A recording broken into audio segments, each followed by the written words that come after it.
the former New York City Mayor, Rudolph Giuliani. Thank you very much, Mr. Mayor.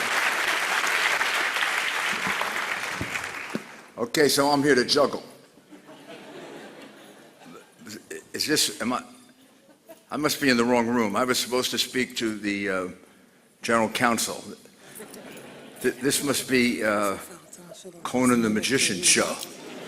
I must be in the wrong place. Well, thank you very much for inviting me to speak today and to give this address to all of you who have enormously important responsibilities in your companies. And I think most of you know me as a former mayor of New York, but you should know that most of my life I've been a lawyer.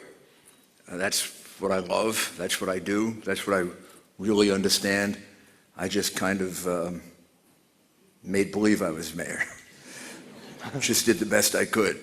But so I'll tell you my background, and then I'll try to help and give you some words to maybe assist you in your leadership role within your companies, because people who are corporate counsel and general counsel should have leadership roles in their companies, because it's enormously important that companies, like people, obey the law, follow the law, and the consequences for not doing so can be very bad, and in some cases they can be catastrophic and completely destructive and ruin companies.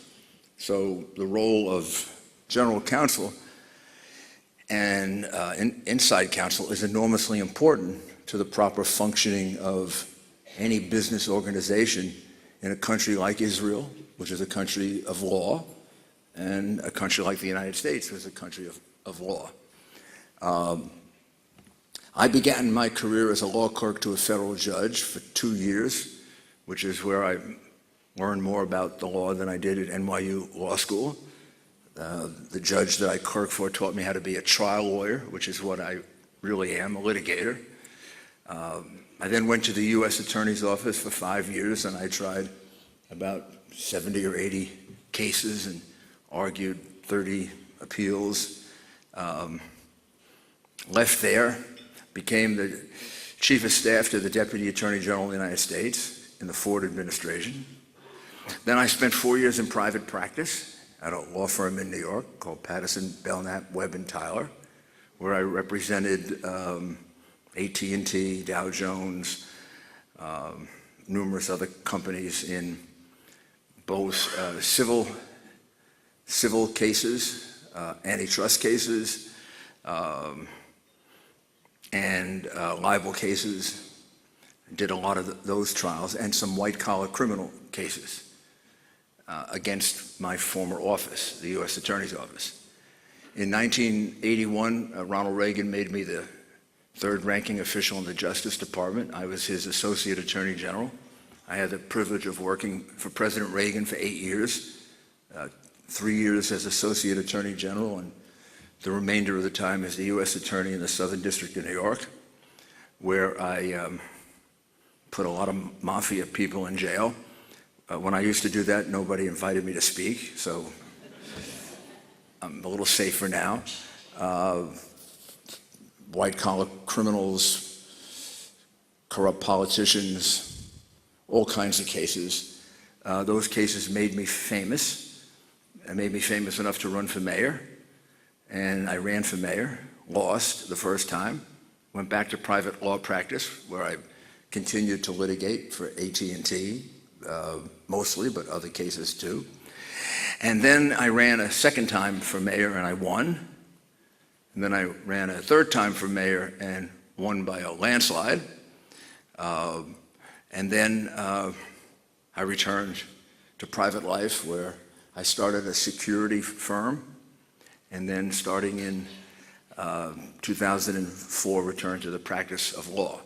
And what I devote myself now to, like Greenberg Traurig, is running the global cybersecurity crisis management practice. And I work with my partner, Mark Mukasey, who is in charge, along with John Pappalardo, of our white-collar criminal defense, and investigatory practice, because I have a lot of experience with that.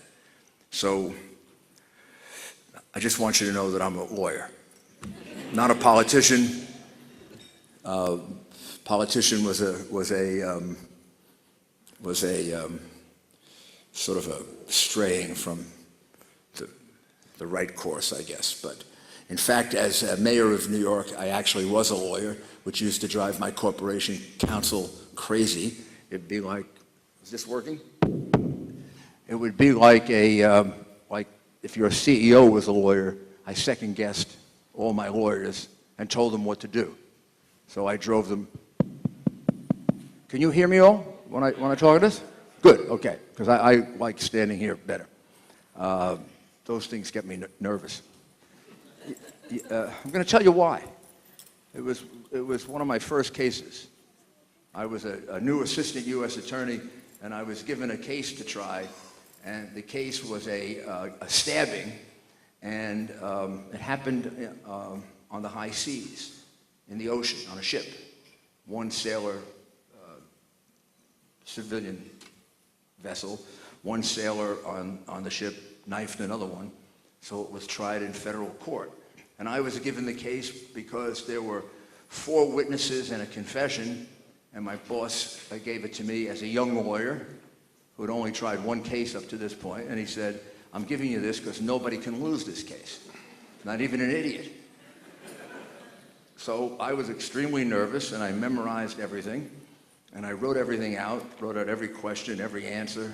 I wrote out the summation, and I stayed behind the podium, and I used it, you know, like this, because I was nervous as hell.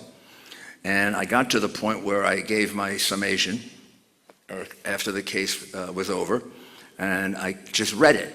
I read the whole summation, which of course you never should do, but I did. And I got to the point where I said, you know, the defendant stabbed the victim. And I looked up, and there were 12 jurors, and there was this lady who, for many years, I used to see in my sleep, in dreams, who went like this to me.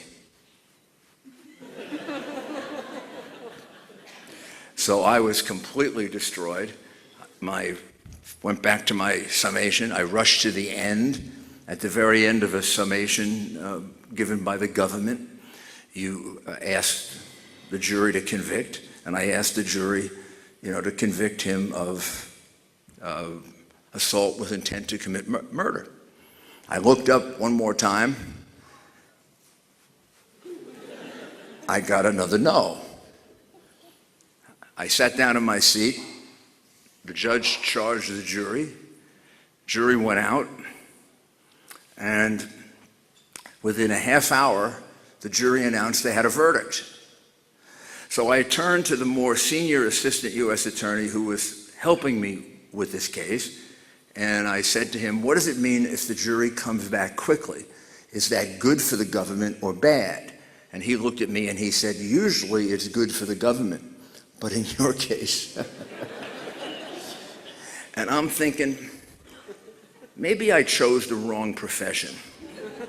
Or maybe I should write wills. Or maybe this litigation thing isn't for me. The jury came back, announced immediately guilty on all counts. I was shocked. The defense lawyer was more shocked. And the defense lawyer asked that the jury be polled, which is what we do in the U.S. You're entitled to ask each juror if that's their verdict. So the clerk said, the verdict of the jury on all 6 counts is guilty. Is that your verdict, juror number 1? Juror number 1 stands up and says yes. Number 2, 3, 4, 5, 6, 7, 8, 9. Yes. Then juror number 10, yes. Now I get really nervous because now we have juror number 11. Is that your verdict, juror number 11? Juror number 11 stands up, this very nice lady, and she says, yes.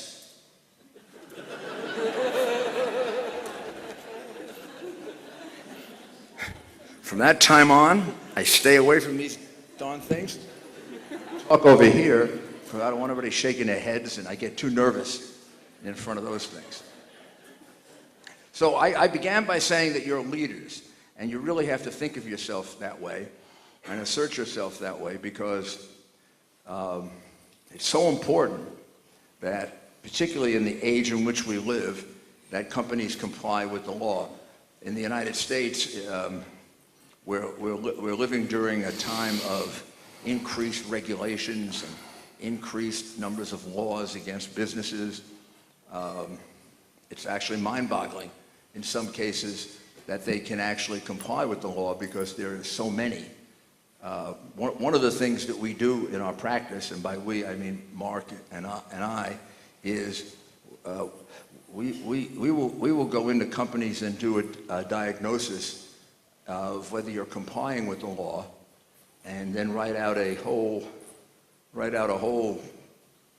textbook, really, on how to comply. And we just did this for Pfizer, a major drug company in the United States, pharmaceutical company, because there are so many regulations.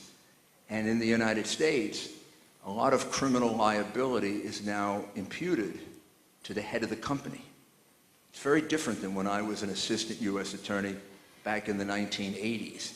When I had a corporate criminal case, I would bring a case against the corporation or against the top people in the corporation only if there was proof that they were involved in the crime. If the crime took place at a fairly middle level or lower level, I wouldn't bring a case against the top people in the company. Again, unless there was evidence that they knew about the wrongdoing, the bribery or the price fixing or whatever the particular crime was. Now, in America at least, the approach of most prosecutors, meaning federal and state, when a crime is committed particularly by a major corporation, first thing the prosecutor thinks about is, what did the CEO, what did the board do to prevent the crime? Not were they involved in it, but what did they do to prevent it? Now, this has come about for a whole host of reasons. One of it is the Foreign Corrupt Practices Act, which actually has that liability in it. It makes the head of the company liable if the head of the company hasn't done enough to stop foreign bribery. Some of it has to do with a decision of the Supreme Court. It's called Parks liability. That puts that liability on the head of a pharmaceutical company. And a lot of it has to do now in the financial industry with Dodd-Frank and Sarbanes-Oxley. But I don't know that we've really noted, there have been a couple of articles written about this, but I don't think we've really noted that we've changed the nature of criminal liability in America. And gross negligence or even omission to act can constitute a criminal act, which is why you have to be so careful that if and when that happens to your company, you can go into the prosecutor and you can show we did everything we could to prevent this crime from happening. We put a program in place. We taught our people to comply with the law. We kept records of who our foreign agents were or what our salesmen were doing. And when they did something wrong, we disciplined them. If you can show that record to the prosecutor, you have a good chance, you have a chance of talking the prosecutor out of the case. And not only that, if the case should go to trial, you have a defense that you can put in front of a jury. That's how bad it's gotten in the U.S. I'm pretty sure it isn't that bad here, but it eventually will be, because Britain has taken our Foreign Corrupt Practices Act and passed their own called the bribery statute, which is actually in some ways more onerous than the Foreign Corrupt Practices Act. The EU is about to do the same thing. So this is a growing trend in the law, and it puts an extra weight of tremendous responsibility on the general counsel of a company. And that's why in America, I believe the role of general counsel has become a much more significant one in a company. In most cases, the general counsel reports directly to the CEO And one of his or her main responsibilities is to make sure that the company is complying with all of the new laws, all of the new regulations. And the only way you can do that is by knowing the business, understanding the business, and being familiar with all aspects of it. And becoming somewhat of a teacher for the people in the company so that they can comply with the law, which leads me to what it means to be a leader. That's what it means to be a leader.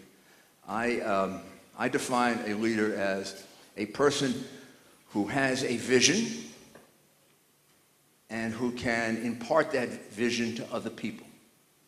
In other words, can teach other people how to reach it. A great leader knows the goal that he or she wants to reach.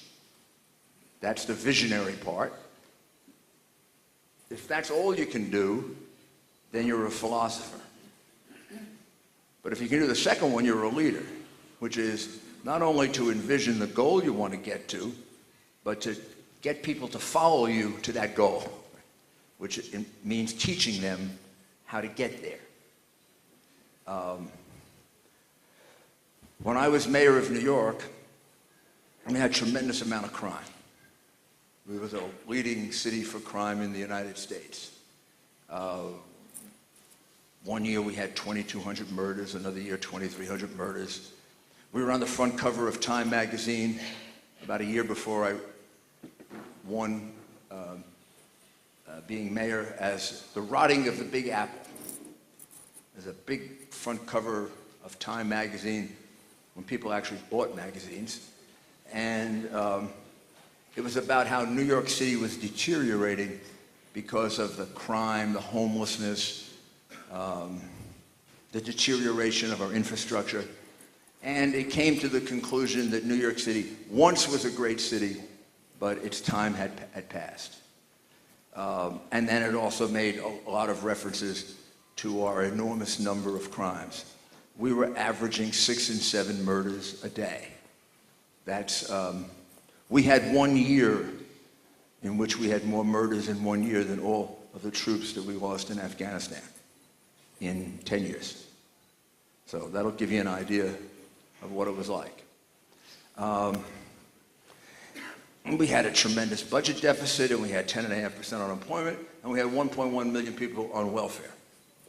So I ran for mayor on a very interesting campaign slogan. It was, "You can't do any worse." Give me a chance. I mean, how much worse can it be? What are we going to have, 3,000 murders and 15% unemployment? Give me a chance to be the mayor, and if you don't like what I do, throw me out after four years. But I knew as a result of that I had to be a leader.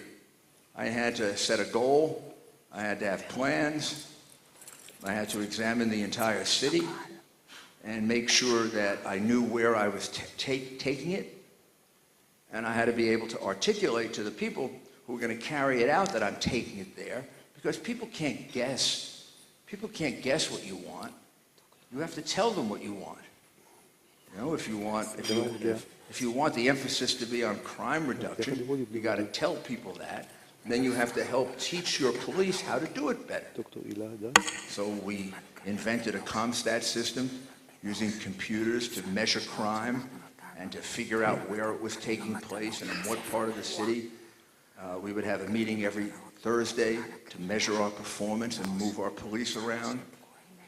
We managed the police department like it was a business, like it was a bank with 77 branch offices.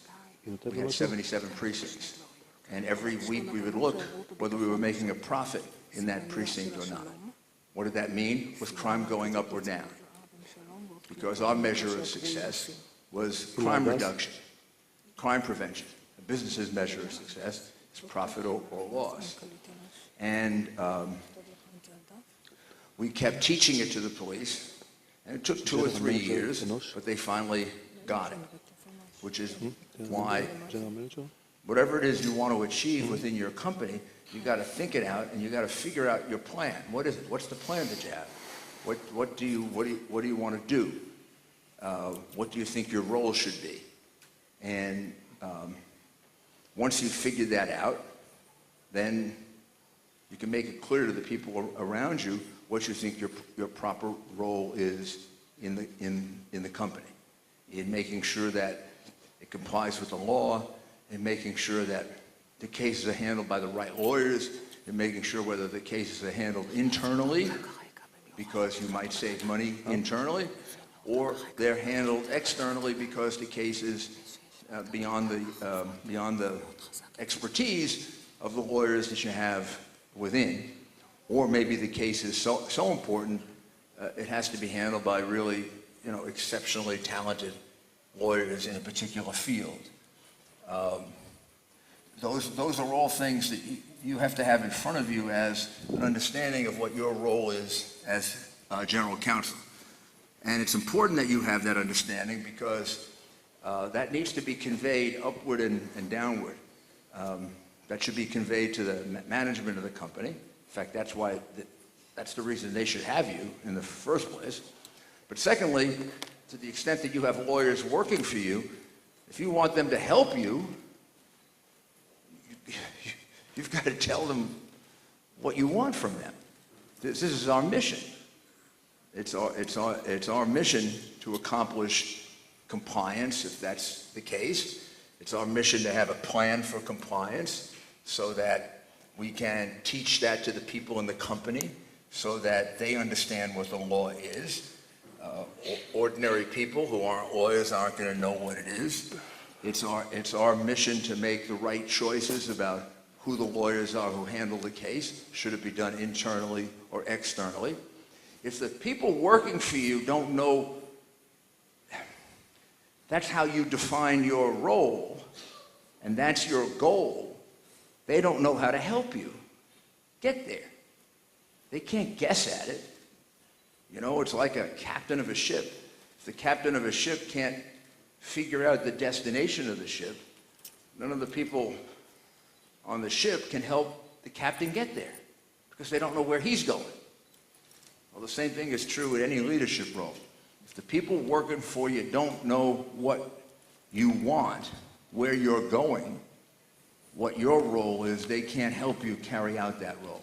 And that's the single first and most important lesson of leadership. You've got to know what you want to achieve. Because if you don't, the rest of it doesn't work. The second thing you should be is an optimist. Every one of your companies at some time or another is going to have problems. If it doesn't, you're just a miracle. Because everybody in life has problems. Every company has problems. And when I say you should be an optimist, you should be a problem solver. You should think like a problem solver. When I was doing many cases, sometimes I'd have 3 or 4 different cases going on with either 3 or 4 different groups of assistant U.S. attorneys or 3 or 4 associates. And invariably, once a month, one of the young lawyers would walk into my office in a complete panic. We had filed a brief arguing for dismissal of a case, let's say. The other side responded, and they met every one of our arguments and thought of 2 that we didn't think of. The young lawyer would walk into my office and would be a wreck. Oh my God, we're not going to be able to fix this. We didn't think of this. We didn't think of that. What are we going to do? And I'd let the lawyer finish, let the young man or woman finish. And then as soon as they stopped, I said, now, how much time do we have to respond to this? And they would say 30 days, 60 days, whatever the court period was. I said, in other words, this is not an emergency. The building is not burning down, right? Right. In other words, we have time. He said, yes. I said, okay, here's what I want you to do now. I want you to go collect all the papers you just threw all over my office. Just pick them all up. Put them in order. Go back to your room. For 15 minutes, when you go back to your room, I want you to do the same thing in your room you just did in my office. I want you to yell, scream, curse, feel sorry for yourself. You can even break things, as long as they're not valuable. But then, as soon as the 15 minutes is up, I want you to say, okay, I'm going to sit here, I'm going to write down all the things that I see as major problems on one side of a column. And I want you to put down what your answer to it is. If you don't have an answer, make one up. It can be crazy. It can be nuts. Then I want you to come back into my office. I want you to tell me each one of the problems. I want you to tell me how you would solve it, because that begins the creative process of solving a problem. And you may come in and give me the craziest solution imaginable, but then you and I, and maybe the other two lawyers working on the case, can take that crazy solution and we can turn it into the right solution. But at least we're pointing in the direction of how to solve the problem. And your mind has started to turn toward how we're going to solve the problem. And I said, I'm doing this not because I want to be difficult or nasty or mean to you. I'm doing it because I want you to be able to sit where I'm sitting someday. I want you to be able to sit here and be able to be a problem solver. Because everybody can tell you the problems. It's the people who succeed, it's the people who become the general counsel and the people who become the partners in a law firm who are the ones who are the problem solvers. The ones who get weighed under by the problems, well, they just aren't worth the same when you're dealing with difficult issues that affect your company. So immediately, when you see a problem, absorb it. Being an optimist doesn't mean ignoring it, but being an optimist means being a problem solver. The third principle is, in order to do that, you have to have courage. You have to be brave. Because it's easy just to submit to a problem and say, it can't be solved. It's hard to suggest novel solutions to problems because it could turn out that the novel solution is incorrect and you're going to get blamed for it. One of the reasons government bureaucracies function so poorly, in my country, I can't evaluate the government bureaucracy in your country, but the reason that government bureaucracies function so poorly and can't really accomplish things very effectively except military defense and law enforcement is because there's no reward for taking a risk and coming up with an ingenious solution. But there's great punishment for making a mistake. And so people in a bureaucracy go hide. They go hide behind what was done before. And except for the exceptional person, they don't come up with inventive solutions. Now, in entrepreneurial companies, that's different. Because you may be taking a risk that this is a novel argument or a novel approach. And you may be in trouble if it doesn't work. But if it does work, you're going to be rewarded. You're going to be rewarded either with a promotion or with a salary increase, or certainly you're standing in the company or the law firm. And to get yourself that way so that you can take reasonable risks and think of new ways of handling things, you have to have a certain amount of courage. You have to be willing to fail. You have to be willing to occasionally make some big mistakes, even if they're calculated big mistakes. If you read biographies, and I read them all the time, and I think when I wrote my book on leadership, in each case, for every point that I made, I pointed out who I learned it from. About half of them were living people, teachers, parents, relatives, the judge I clerked for, President Reagan. President Reagan taught me the idea of having a plan, because he had a plan. The other half of what I learned from books. I learned from reading about great men and women who accomplished things. And here's something that runs through, I think almost everyone I can think of. I'm sure you can find an exception, but I can't right now. Every single great man or woman that I've ever read about, or every single great man or woman that I ever worked for, had significant failure in their life. Winston Churchill was disgraced twice before he became Prime Minister of England during the Battle of Britain, during the worst time in the history of Great Britain.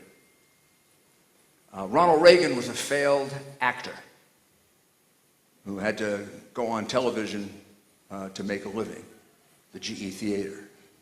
But he was a failure as an actor, and his first wife was much more successful, Jane Wyman, and was probably the reason for their divorce. At one point in his life, Ronald Reagan was a failure. Steve Jobs was fired from Apple. He was a failure at one point in his life. Michael Bloomberg, the man who succeeded me as mayor, and I think was a great mayor of New York City, built one of the largest companies in the world, was let go by Salomon Brothers. I tease him and I say to him, if you had stayed at Salomon Brothers, you'd just be a millionaire. You see what happened? You became a billionaire. And I lost my first election. And probably never would have run again if I hadn't lost it close. I lost by 2 points. So that kept my hope alive that I could win. But I learned more from that election that I lost than from the two that I won. So don't be afraid of failure.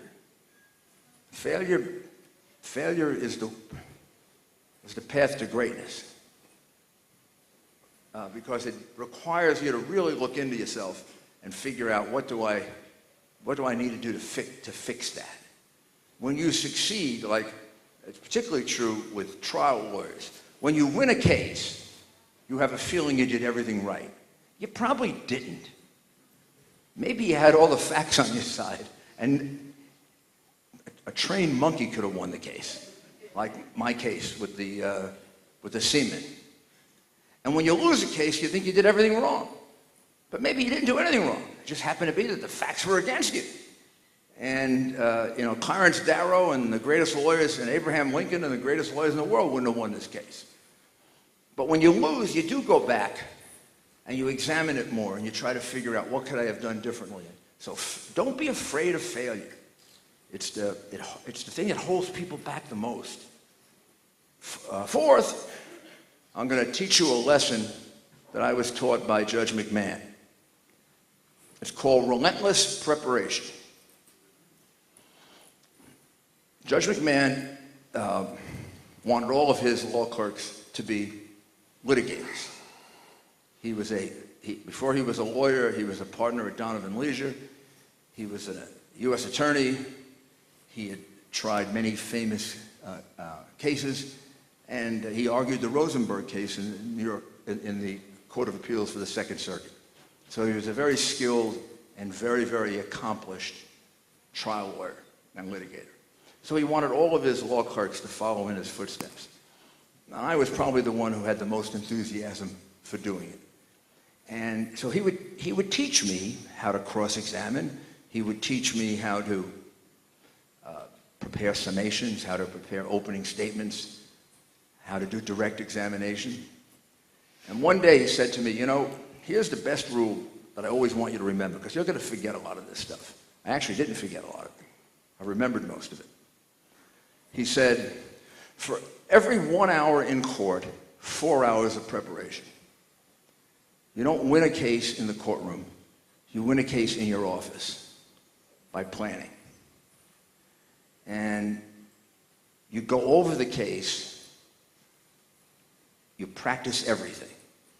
If you have a case, get someone to play the witness, get someone to play the judge, get someone to play the other lawyer. Go over all the questions, all the possible answers. If you're going to cross-examine somebody, have somebody play the person you're going to cross-examine, and practice it. Practice, practice, practice, practice, practice. That is great advice.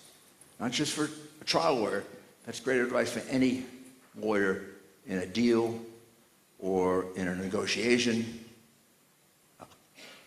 Relentless preparation. Then he had a caveat he put on it, which was this. He said, in any complex case or difficult situation, something unexpected will happen. All of a sudden, the witness will change their mind. All of a sudden, the judge will ask a question. Somehow, no matter how much you prepared, you just didn't think of it. And you will have the answer if you follow my rule, and it'll just come to you like this. He said, it'll just come to you, because it'll just be a variation of all the things you prepared for. And because you prepared so well, everybody will think, wow, that guy is a great trial lawyer. He can really think on his feet. Well, the reason he can think on his feet is because he prepared so much. And that lesson helped me win a lot of cases. It helped me in politics a lot. And it helped me on September 11 tremendously. Because on September 11, I was faced with something that I never anticipated. I had 25 emergency management plans.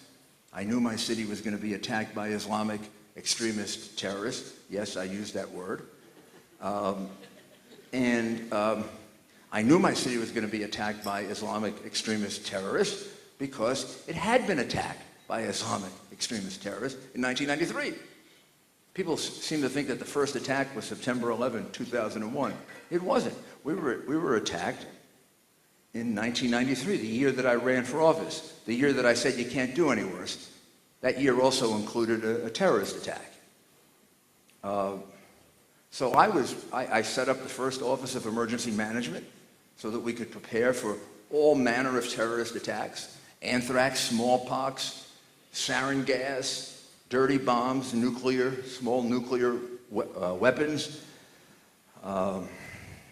We trained the police in spotting terrorists. I put undercover police officers in mosques, which later became extremely controversial, and Mayor Bloomberg got blamed for it. I started it. I was honest enough to admit it when he got criticized for it. But I put them in mosques because, I'm sorry, they're the ones who wanted to blow up my city. If a bunch of Catholics wanted to blow up my city, I'd have put them in a Catholic church. And if a bunch of Jews wanted to blow up my city, I'd put them in synagogues. And if a bunch of Mormons wanted to blow up my city, I'd put them in the Mormon temple. I wasn't picking on them, they were picking on me. I have a very different view of profiling. God bless you. Gesundheit. Profiling is a necessary part of law enforcement investigation. That's what we do when we investigate. We profile. The FBI has profilers. When we have a serial killer, we profile the serial killer. So if I get information that the person who committed the murder is a 6'4" white man with blonde hair, I don't go look for black men or an equal number of black men and white men, unless I'm stupid. If the people planning to blow up my city happen to subscribe to this Islamic terrorist extremist, I don't go, chasing a bunch of nuns up in the Bronx. So you have limited resources, and you got to put them where they belong. So relentless preparation means understanding the problem you're facing and being willing to deal with it. And on September 11th, when I faced that problem, my first instinct was that I didn't have a plan for it, because I didn't have one written out in a book, or actually by then we had them on computer, that said airplanes being used as missiles attacking our buildings. But I had to start making decisions. I had to close down the bridges and tunnels. I had to evacuate 400,000 people. I had to triage the hospitals, because a couple of thousand people were going to hospitals that could hold no more than about 400 people in that area. I had to notify the White House to get air support, because we were afraid there'd be further attacks, and we were told there were 7 planes that were unaccounted for. And I had to bring in a generator to light up Ground Zero so we could work 24 hours a day trying to save the people that we could save. As I was doing that, I realized that every one of the things I was deciding came from one of my plans. It was a different plan, but we had done all these things before. For example, evacuating Lower Manhattan came from our plan for flooding. Lower Manhattan is slightly below sea level. It has a tendency to flood. And therefore, we have an evacuation plan for it. Mayor Bloomberg used it about 5 years ago, 6 years ago. The plan to get the generators from General Electric comes from the fact that New York City is prone, as you know, to blackouts on very hot days in the summer. So we have a plan with General Electric to get generators, particularly so that our hospitals and our emergency units can operate when we don't have any electricity. The plan for covering all the sensitive spots that we thought they might attack came from our terrorist profiling plan. Because when we arrested Islamic extremist terrorists and we took the information from them, we cataloged it. And what we cataloged it into was the sites that they had the most interest in attacking. And we rated them from 1 to 170, from the most desirable target of theirs to the least desirable. Believe it or not, you know what the most desirable target was in 2001? It was not the World Trade Center, it was the stock exchange.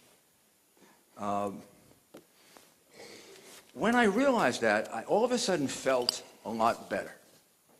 I felt like I know what I'm doing. I've done it before, I know what I'm doing. So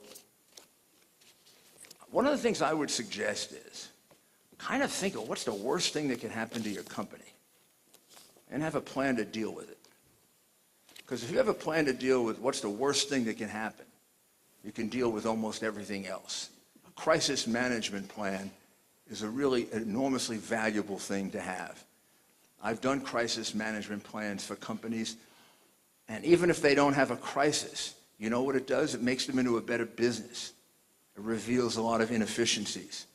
It reveals a lot of failures to communicate. It reveals a lot of areas where there's overlap and duplication. So you think of what's the worst thing that can happen, and let's have a plan to deal with it. You know, if there's a big fire, who's going to speak? What are you going to say? How much are you going to reveal? Who's going to be the face of the emergency?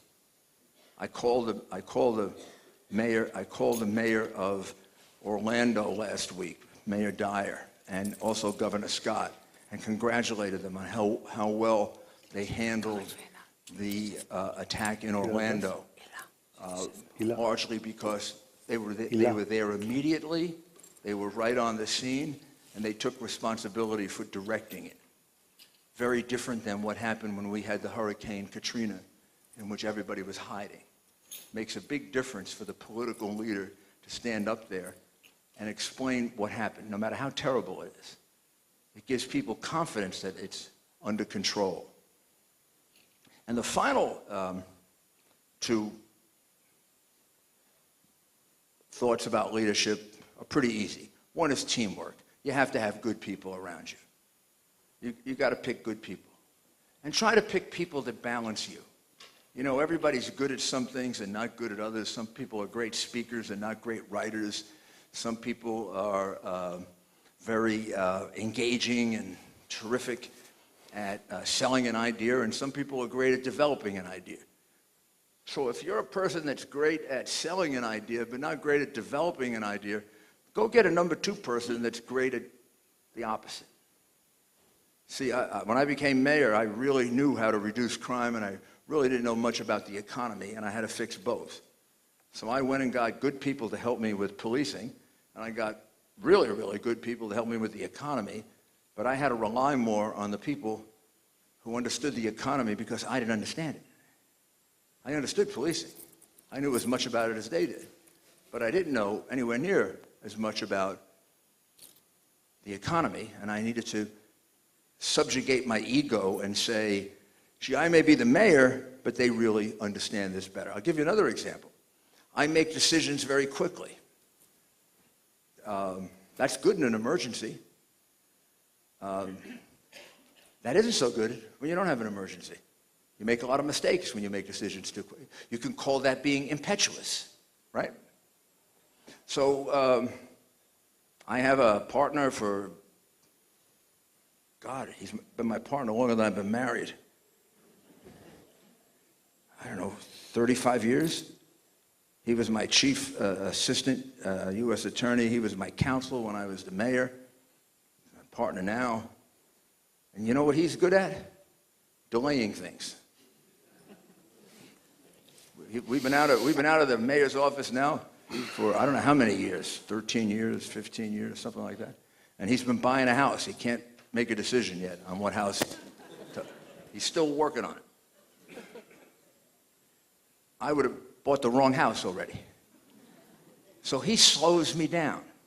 He's the one who says to me, we got a couple of days. Let's look at this a little more carefully. Let's go over it one more time. And I can't tell you how many mistakes he's prevented me from making because of my impetuousness. But if there's an emergency, then that quick decision-making works really, really well. And he's a terrific support for that. But you've got to know that about yourself. A lot of being a good leader and then a great leader is introspection. It's getting to know what your talents are and utilizing them, and what your weaknesses are and compensating for them. And finally, you have to communicate. You can't expect, and I said this before, but I'll say it over and over again, you cannot expect people to do what you want them to do if you don't tell them what you want them to do, right? If you keep it to yourself. And if they're doing something wrong, and they're not doing it the right way, it doesn't do you any good, and it doesn't do them any good to be nice and not tell them. You know, when they do all these evaluations, and you have one of these cases where somebody is fired, and then there's an employment action, and the person had 500 great evaluations, but was the worst person in the company that never showed up for work and was fighting with everybody, but everybody wanted to be nice, so they gave the person the best evaluation possible. Now, that's really bad for your company. That's bad for the person. Because I give a person at least 1 or 2 chances to make a mistake. I sure as heck have made more than 1 or 2 mistakes. So if somebody works for me and makes a mistake, unless it's some kind of malicious or illegal thing, I'll talk to them and say to them, you did this wrong. This is the right way to do it. And I found some of those people have become, a couple of them are judges now. I don't know, one of them may be head of the FBI. So you've got to communicate. You've got to let people know what you want from them. You've got to give them feedback, and it's got to be honest feedback. And then, when they do a good job, you have to reward them. And finally, if you really want to have a great organization, you better really care about the people that work for you and let them know it. I like to say, you know, if you don't love people, when someone comes to me and says they want to run for office, they want to be in politics, I say to them, do you love people? And sometimes they'll say, And I will say to them, You know, there's a great Hindu monastery you can go join and just be all by yourself with no people around. You can just sit there and meditate for the rest of your life. Or you can write books. But if you don't love people, don't get involved in a job where you're working with people. Certainly don't get involved in a job where you're responsible for people, because if you don't love them, they'll pick it up right away. And what I mean by love them is you got to be there when things go wrong. When things go wrong, you have to be there for the people who work for you and with you. Time's up, okay. We'll just make this last point. My father used to have a saying. He used to say, funerals necessary, weddings discretionary. You know what that meant? That meant when something goes wrong for a friend or a coworker, you should be there. It's more important to go to a funeral than a wedding, because people need you at a funeral more than they need you at a wedding. Wedding's a great celebration. Everybody's happy. They're not going to miss you. At a funeral, if you've ever lost a parent or a loved one or someone close to you, you know you need somebody to hug you. And you need somebody to reaffirm for you how important that person was. Same thing is true in business. Same thing is true in law practice. Same thing is true in government. When something goes wrong, you got to be there to support them. Tap them on the back. Tell them you're going to help. Can't imagine how much that gets back for you finally in morale and in performance above and beyond the call of duty. So that's about, I could give you about 20 more lessons in leadership, but if I did, I'd bore you to tears. And do I have time for questions, or maybe 2 or 3 questions? I hate not being asked a question. I feel like, I before I came up here to say this, I knew everything I was going to say. But I have no idea what you're going to ask me, and that's the exciting part for me. So ask me a question. Any question. You can ask about sports if you want. Yes, the Yankees are the best team in baseball. Yeah. Why don't I run independently for president? For the same reason that Michael Bloomberg. For the same reason Michael Bloomberg didn't, because he can't win as an independent. Because of our very strange system of electing president, which goes back to our Constitution, the Electoral College, it would be impossible for an independent to virtually win any state. And if you did, you'd win 1 or 2, and you'd send the election to the House of Representatives, and that's very unlikely. I think the last independent candidate to win any states, but he lost the election, was Teddy Roosevelt, and he helped elect Woodrow Wilson and defeat Taft. So it would be impossible to win.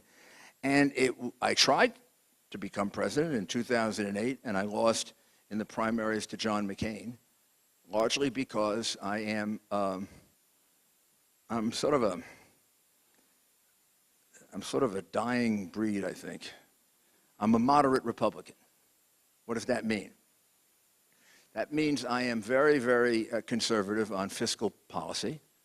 I believe in low taxes, as little government spending as possible, and as much money in the private sector as we can get into the private sector, because I think that's how we produce jobs. And I think one of the things wrong with my government today is that this particular president has increased government spending dramatically. He's increased food stamps by 2.5 times.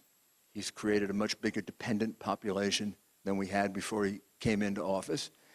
And he has raised taxes, which has taken more money into the government and away from the companies that hire people. And finally, he's crushing us with regulations. He's crushing the energy industry. He's crushing the pharmaceutical industry. He's crushing the financial industry. You go talk to any American corporate leader, and they will tell you that they are being crushed by a regulatory burden that is way out of control. And some of it is extra-constitutional. And the Supreme Court has stopped him in at least 3 cases so far, meaning he's gone beyond his role as president, and he's using his agencies to legislate rather than just to administer the law. So I'm a conservative there. I am a conservative on foreign policy. I believe in a very strong American military, and I believe America should assert itself. We shouldn't lead by following, which is a favorite expression about our president. I kind of analyze those words, and lead by following means to me following. Right? Think about that. Lead by following. That means you're behind the pack. I believe America should lead. I think America should lead because it has an obligation to lead. It's the strongest country on earth. It's the richest country on earth. It has the strongest military on earth. And it has a history of obviously making some mistakes, but of basically being a decent, good country that has gone to war largely to help other people. I mean, we didn't go into the Second World War to defend America. Okay, they hit Pearl Harbor. We could have just destroyed Japan and stayed out of the Second World War. We entered the Second World War to liberate Europe. And we left thousands of young men behind. And as Colin Powell once said, we only asked for one thing in return: a nice piece of land to bury our dead. We liberated France and Germany. We didn't take France and Germany. When the British Empire or the Roman Empire liberated someplace, they took it. We gave it back. So I believe my country is a good country. So as a good country, we should assert ourselves, because power abhors a vacuum. And if we don't assert ourselves, somebody else will. And that somebody else could be China, could be Russia, could be Iran, or a combination of all three. And they are not good countries. They are in varying degrees, anywhere from amoral, immoral, to totally insane, in the case of Iran. So I'm very strong on the military, but I'm socially a liberal. I'm pro-choice, I'm pro-gay rights. I officiated a gay wedding 3 or 4 days ago. That would be catastrophic in my political party. I mean, all they'd have to do is play that ad and I wouldn't get nominated. But I have a very strong belief. You see, this really gets them really angry, that I'm a better Republican than they are. Because I believe that the Republican Party should stand for staying the heck out of your life as much as possible and letting you live it. We should stay out of your pocketbook, and we should stay out of your bedroom. And you should figure out what you want to do with your money. And you should figure out what you want to do with your personal life. So that makes it very hard for me to get nominated. Now, if you could figure out how to get me nominated, I could probably get elected that way, but we'll take one. Thank you.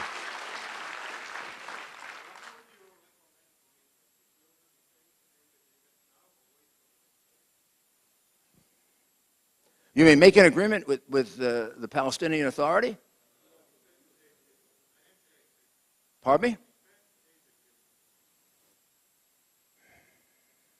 I'd wait for the next president.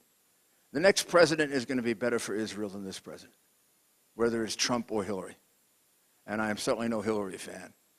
And I don't think she's going to be great for Israel because she's going to have a lot of pressure from the left, from Bernie Sanders and Elizabeth Warren. She's not going to be the Hillary Clinton that Bill Clinton was. I mean, Bill Clinton was, I think, a pretty good president for Israel, and I think Bush was a very good president for Israel. But I think Hillary, and if Hillary had been elected in 2008, I think she'd have been a really good president for Israel.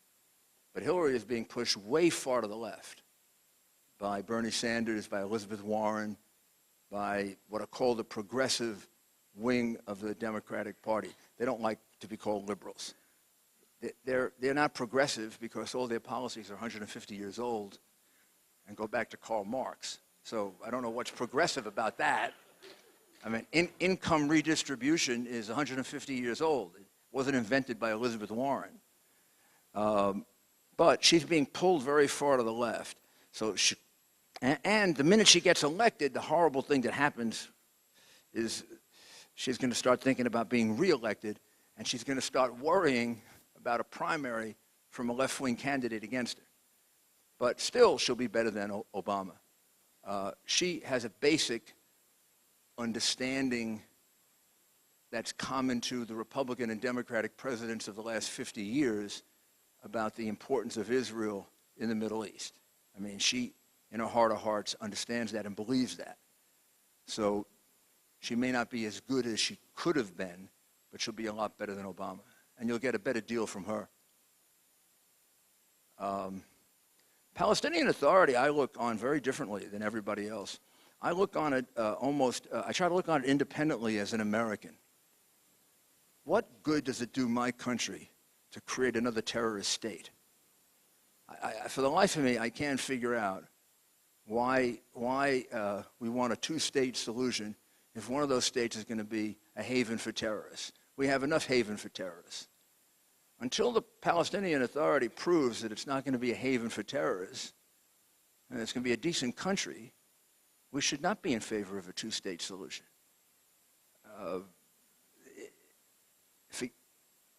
Not even considering Israel, just considering the U.S.